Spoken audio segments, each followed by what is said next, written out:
Maria Lima me pergunta sobre a cidade do Rio de Janeiro. Maria, a gente costuma dizer que a vocação do Rio é o turismo.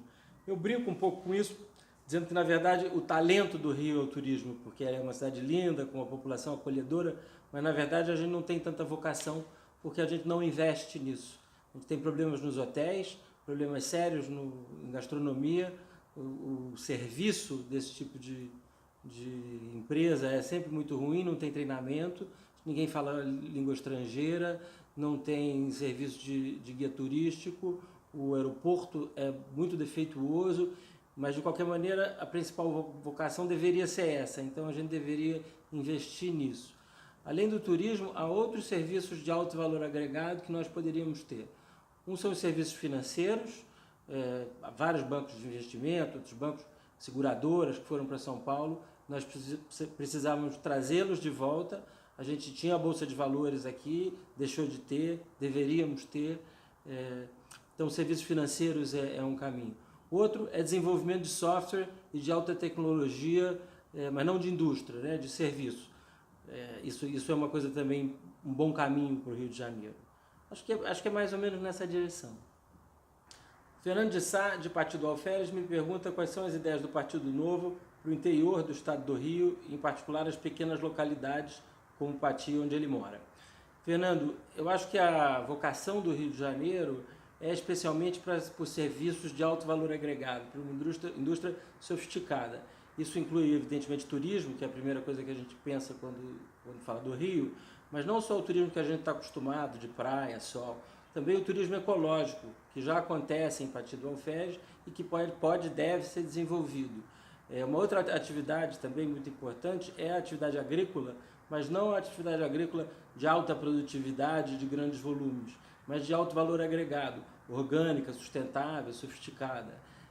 Outra atividade importante, interessante também, são serviços de tecnologia, desenvolvimento de software, por exemplo, podem ser feitos em qualquer lugar e não tem grandes necessidades.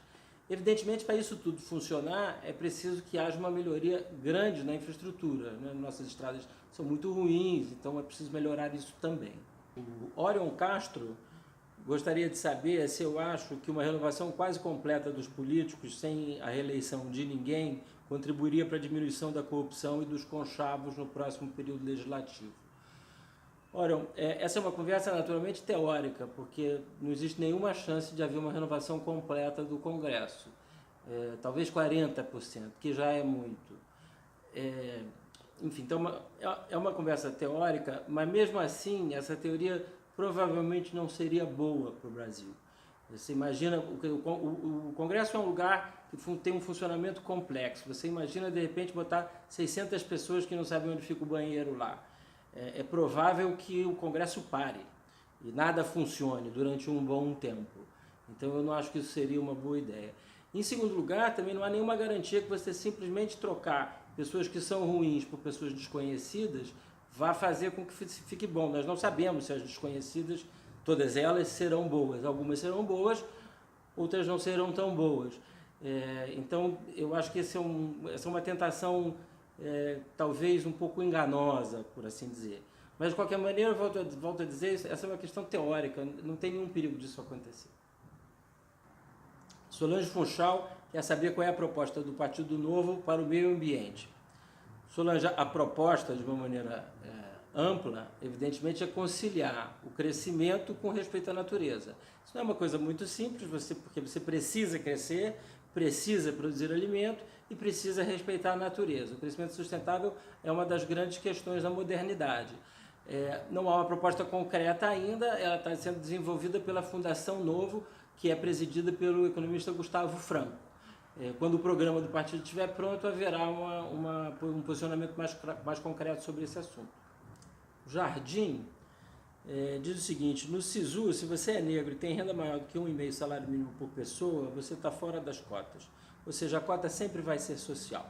Dessa forma, ele pergunta, você não acha que a cota combate o racismo estrutural?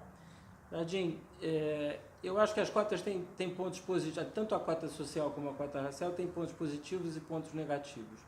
O ponto positivo principal, mais importante, é aumentar a diversidade na universidade pública. o que é uma coisa importante para a produção de conteúdo. Você tem mais discussões e questões, mais uma pluralidade de questões que acabam sendo discutidas, e isso é bom. Mas do ponto de vista de combater a pobreza e o racismo, eu acho que a cota, se não é inócua, é certamente insuficiente, está no lugar errado. É uma cota que só se aplica a 15% da população, que é a quantidade de pessoas que chega na universidade, não faz sentido. O problema está nos outros 85% que ficam pelo caminho. Se a gente quer atacar a pobreza e o racismo de verdade, a gente precisa atuar no ensino básico. Maria Lima me pergunta sobre a cidade do Rio de Janeiro. Maria, a gente sempre diz que a vocação da cidade do Rio de Janeiro é o turismo. Eu discordo um pouco disso, eu acho que a gente tem talento para isso. A gente tem essa cidade linda, tem uma população que é muito acolhedora, mas eu acho que vocação a gente não tem porque a gente não faz nada para isso, né? Os serviços ligados à hotelaria, à gastronomia, são sempre muito ruins, ninguém está preparado, ninguém fala língua estrangeira. Nós deveríamos investir nisso para melhorar essa nossa vocação, né? Dar um serviço melhor, tanto nos restaurantes como nos hotéis e nos serviços de turismo. Tem muita coisa aqui para investir, para desenvolver. Agora, além do turismo, eu acho que tecnologia é uma indústria importante também para o Rio. Eu acho que as coisas, soft tech, né? Não indústria, mas serviços, desenvolvimento de software, esse tipo de coisa, pode ser um caminho muito bom para a cidade do Rio de Janeiro. Na semana passada, a política brasileira sofreu uma reviravolta. Jair Bolsonaro, que já havia perdido o apoio do PR, perdeu o apoio do PRP. E Ciro Gomes, que estava em busca do apoio do DEM, do SD e do PP, perdeu o apoio dos três.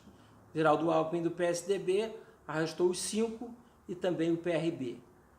Esses partidos, essa sopa de letras, PR, PRP, PP, PRB, SD e uma boa parte dos democratas, formam o que se costuma chamar de centrão, o que há de mais sórdido e fisiológico na política brasileira.